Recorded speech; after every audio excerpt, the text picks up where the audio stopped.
बाबा के खेतावा खेसारिया के सागरे हरी के लाल खेसारिया के सागरे हरी लाल फरे फूले भैले काचना रे हरी के लाल फरे फूले भैले काचना रे हरी के लाल चार सखी मिले झूली सागा खटे गईनी हरी के लाल सागा खटे गईनी हरी के लाल कह सखी ससुर के हाल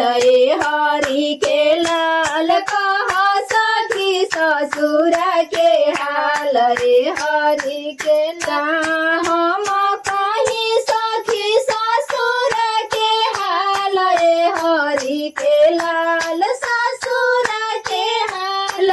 हरी के लाल सैया बड़े लड़ी का नादान रे हरी के लाल सैया बड़े लड़ी का नादान रे हरी के लाल बाबा के खेतावा खेसारिया के सागरे हरी के लाल खेसारिया के सागरे हरी के लाल फरे फूले भैले काचना रे हरी के लाल फरे फूले भैले काचना रे हरी के लाल काच सखी मिली झूली सागा खटे गईनी हरी के लाल सागा खटे गईनी हरी के लाल कह सखी ससुर के हाल हरी के लाल